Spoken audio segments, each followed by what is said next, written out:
Ladies and gentleman, GBA ಸೇರಿದಂತೆ ಸ್ಥಳೀಯ ಸಂಸ್ಥೆಗಳ ಚುನಾವಣೆಯಲ್ಲೂ ಬಿಜೆಪಿ ಜೆಡಿಎಸ್ ಮೈತ್ರಿ ಮುಂದುವರಿಯುತ್ತಾ ಅನ್ನುವಂತಹ ಚರ್ಚೆ ನಡೀತಾ ಇದೆ.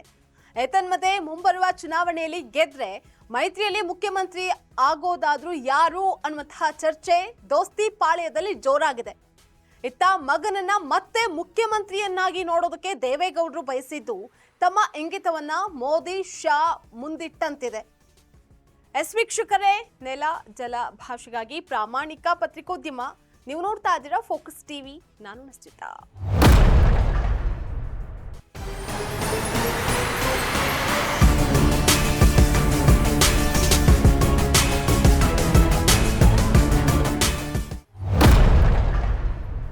ರಾಜ್ಯದ ಮೂರೂ ಪಕ್ಷಗಳಲ್ಲೂ ನಾಯಕತ್ವದ ಗುದ್ದಾಟ ಇದೆ. ಕಾಂಗ್ರೆಸ್ನಲ್ಲಿ ಪವರ್ ಶೇರಿಂಗ್ ಫೈಟ್ ನಡೀತಾ ಇದೆ. ಬಿಜೆಪಿ ಜೆಡಿಎಸ್ನ ಮೈತ್ರಿಕೂಟದಲ್ಲಿ ಕ್ಷೇತ್ರ ಹಂಚಿಕೆ, ಅಧಿಕಾರ ಹಂಚಿಕೆ ಸೇರಿದಂತೆ ಪ್ರತಿಯೊಂದರಲ್ಲೂ ವೈಮನಸ್ಸು ಎದ್ದು ಕಾಣಿಸ್ತಾ ಇದೆ. ಬಿಜೆಪಿ ಜೆಡಿಎಸ್ ರಾಷ್ಟ್ರ ಮಟ್ಟದಲ್ಲಿ ಮಾಡಿಕೊಂಡಂತಹ ಮೈತ್ರಿ ಇದೀಗ ಪ್ರಾದೇಶಿಕ ಮಟ್ಟಕ್ಕೂ ಸಹ ಹಬ್ಬಿದೆ. ಮುಂಬರುವ ವಿಧಾನಸಭಾ ಚುನಾವಣೆಯಲ್ಲಿ ಮೈತ್ರಿ ಮುಂದುವರಿಸೋದಕ್ಕೆ ಜೆಡಿಎಸ್ ತೀರ್ಮಾನ ಮಾಡಿದೆ.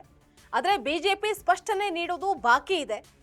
ಅದಾಗಲೇ ಮೈತ್ರಿಯಲ್ಲಿ ಮುಖ್ಯಮಂತ್ರಿ ಪಟ್ಟಕ್ಕಾಗಿ ಒಳಗುದ್ದಾಟ ಕೂಡ ಆರಂಭ ಆಗಿದೆ. 2028ರಲ್ಲಿ ಎಚ್.ಡಿ. ಕುಮಾರಸ್ವಾಮಿ ಅವರೇ ಮುಖ್ಯಮಂತ್ರಿ ಆಗ್ತಾರೆ ಅಂತ ನಿಖಿಲ್ ಕುಮಾರಸ್ವಾಮಿ ಕೊಟ್ಟಂತಹ ಹೇಳಿಕೆ ಬಿಜೆಪಿಯಲ್ಲಿ ವ್ಯಾಪಕ ಚರ್ಚೆಗೆ ಕಾರಣ ಆಗಿತ್ತು.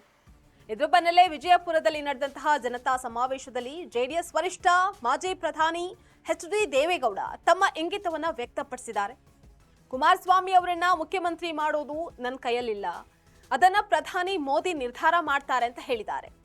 ಈ ಮಾತು ಈಗ ದೋಸ್ತಿಗಳ ನಡುವಿನ ಮುಖ್ಯಮಂತ್ರಿ ಚರ್ಚೆ ಮತ್ತಷ್ಟು ಬಿರುಸು ಪಡೆದುಕೊಂಡಿದೆ.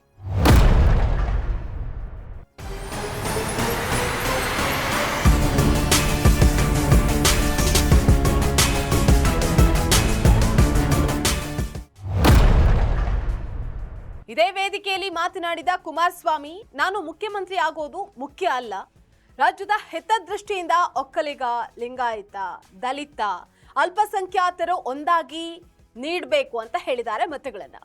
ಇನ್ನು ಈ ಮೂಲಕ ದಳಪತಿಗಳು ಮುಖ್ಯಮಂತ್ರಿ ಪಟ್ಟದ ಮೇಲೆ ಕಣ್ಣಿಟ್ಟಿರೋದು ಸ್ಪಷ್ಟವಾಗಿ ಕಾಣಿಸ್ತಾ ಇದೆ. ಆದ್ರೆ ಬಿಜೆಪಿ ಇದಕ್ಕೆ ಆಸ್ಪದ ಮಾಡಿಕೊಡುತ್ತಾ ಅನ್ನುವಂತಹದನ್ನ ಕಾದ್ ನೋಡ್ಬೇಕಾಗಿದೆ. ಇದಾಗಿತ್ತು ಇವತ್ತಿನ ಫೋಕಸ್ ಸ್ಪೆಷಲ್ ಸ್ಟೋರಿ. ನೆಲ ಜಲ ಭಾಷೆಗಾಗಿ ನೋಡ್ತಾ ಇರಿ ಫೋಕಸ್ ಟಿವಿ.